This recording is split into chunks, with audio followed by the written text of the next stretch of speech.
In the last session, I have discussed with you the concept of mistake.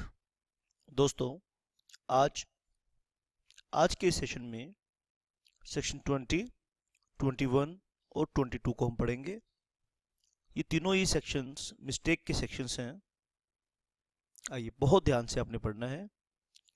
Agreement void where both parties are under a mistake as to matter of fact। ठीक है बेटा, बहुत ध्यान से सुनना है। Mistake अगर matter of fact पे है, if the mistake is on the question of fact. Fact मतलब क्या है? आपको मेरी कार खरीदनी है, आपने मेरी ब्लैक कलर की कार खरीदनी है, तो ये फैक्ट है। आप मेरी कार खरीदना चाहते हो, ये फैक्ट है। आपको मेरी ब्लैक कलर की कार खरीदनी है, ये फैक्ट है। मुझे आपको कार बेचनी है, ये फैक्ट है। बट मुझे आपको रेड कलर की कार बेचनी है, ये भी एक फैक्ट है। जहां क्वेश्चन ऑफ फैक्ट है और दोनों पार्टीज मिस्टेक पर है, तो सेक्शन 20 कहता है agreement void where both parties are under mistake as to matter of fact. Legal philosophers इस सिचुएशन को बोलते हैं एरर इन कंसेंसस। क्या बोलते हैं बेटा? मेरे पीछे बोलो, error in consensus. In this situation there is no consent at all. Effect of such situation is that agreement is void. Effect of this situation is that agreement is void. आइए इसकी explanation पढ़ेंगे। An erroneous opinion as to the value of the things which forms the subject matter of the agreement is not to be deemed as mistake as to matter of fact. एक explanation दी है। आपका opinion, ठीक है बेटा, शाबाश। आपका कोई opinion है, आपको गलती लगी है। An erroneous opinion as to the value of the things which forms the subject matter of the agreement is not be deemed a mistake as to matter of fact. Note कर लेना, इस situation को ला ने explain किया है। ठीक है, क्या सोच के ये बात लिखी है, ये एक अलग मुद्दा है, ये एक अलग मुद्दा है, लेकिन ये एक एक्सप्लेनेशन है, इसलिए इसके ऊपर जिन जिन बच्चों का मल्टीपल चॉइस क्वेश्चन है वो नोट कर लेना बहुत इंपॉर्टेंट है कि चीजों के प्राइस को लेके आपका एक ओपिनियन था, उस ओपिनियन आपको गलती लगी है किसी के रेट पर, प्राइस पर।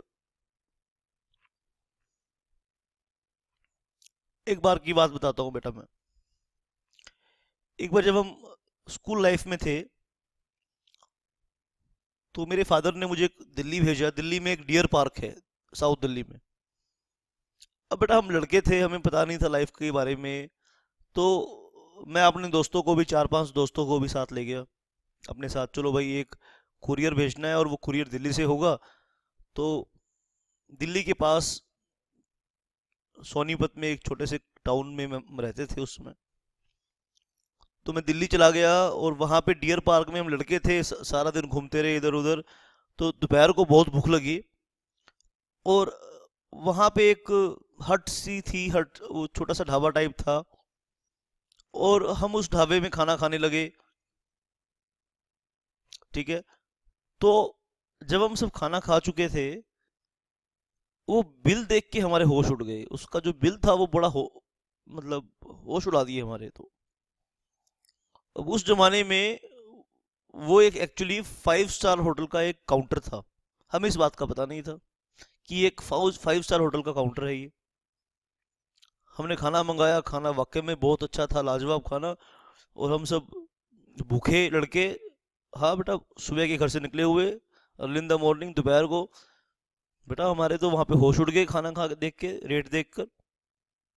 वहाँ उस जमाने की बात कर रहा हूँ, जब हम 9th-10th में थे, तो 350-400 रुपए की दाल, एक प्लेट दाल 350-400 रुपए की।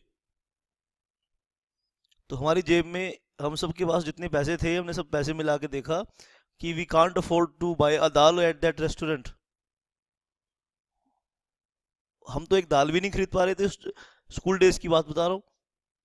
और हमने तो जम के खा लिया वहां पे बेटा, हमने तो पनीर खा लिया, ये खा लिया, वो खा लिया, पता नहीं क्या क्या खा गए हम तो। हमने सोचा कि यार इतना थोड़ी बिल आ जाएगा जितना कि बिल। उन्होंने बिल बना दिया बहुत सारा, 1800-1900 रुपये का बिल। 1800-1900 रुपये तो हमारे पास थे नहीं। घर पे फ़ोन किया तो किसी घर वालों ने किसी को भेजा तो बिल पेमेंट हुआ वहाँ बेटा, तो हम फंस गए।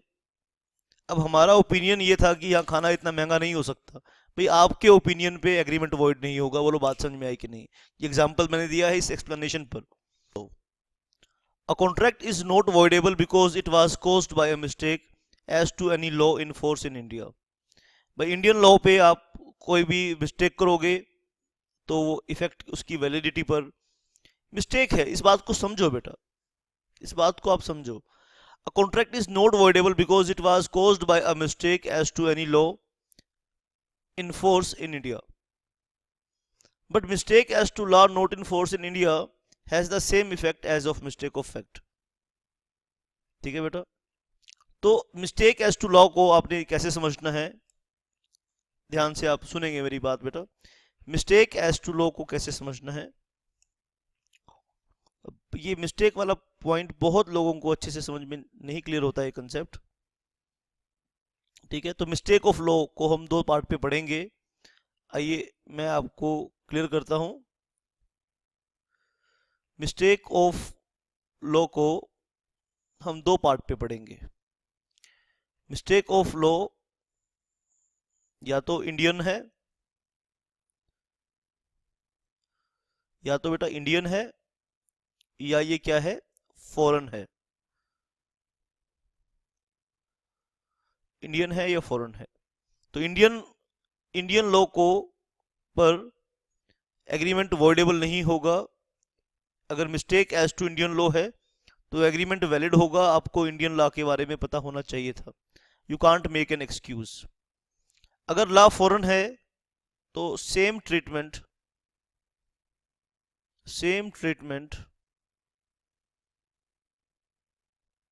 As mistake of fact, same treatment as mistake of fact. Mistake of fact में हम क्या ट्रीटमेंट देते थे,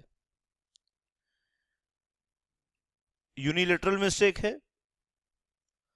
यूनिलेटरल मिस्टेक है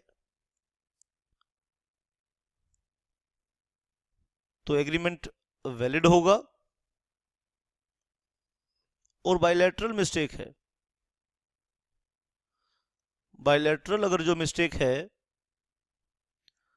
तो एग्रीमेंट वॉइड होगा। आप इसको समझना, पढ़ना, और कोई भी डाउट है, कोई भी आपका इसमें कमजोरी, कंसेप्ट कमजोर है तो जरूर आप बेटा पूछना। इस कंसेप्ट को और भी मैं फर्दर भी मैं एनालिसिस करूंगा, एक्सप्लेन करूंगा। तो जितना आज बताया है उतना जरूर बेटा आपने आज सीखना है, और जरूर मुझे आज फीडबैक आपने देना है। सेक्शन 22, 20, 21, 22 तीन सेक्शन है मिस्टेक के। Contract caused by mistake of one party as to matter of the fact. A contract is not voidable merely because it was caused by one of the parties to it। यानी क्या कह रहा है, 20 क्या कह रहा है, दोनों पार्टी मिस्टेक पर है, एग्रीमेंट वॉइड होगा। 22 कह रहा है कि अगर एक पार्टी मिस्टेक पे है तो एग्रीमेंट वैलिड होगा। और मिस्टेक ऑफ लॉ अगर इंडियन है तो वैलिड होगा, एग्रीमेंट वैलिड होगा, कॉन्ट्रैक्ट वैलिड होगा। अगर फॉरेन लॉ है तो उसका treatment as mistake of fact करेंगे। अगर एक पार्टी मिस्टेक पर है तो एग्रीमेंट वैलिड है, अगर दोनों पार्टी मिस्टेक पर है तो एग्रीमेंट वॉइड है। तो 20, 21, 22 को अच्छे से समझ के मुझे जरूर फीडबैक दें, आपको समझ में आया है या नहीं समझ में आया है। शाबाश।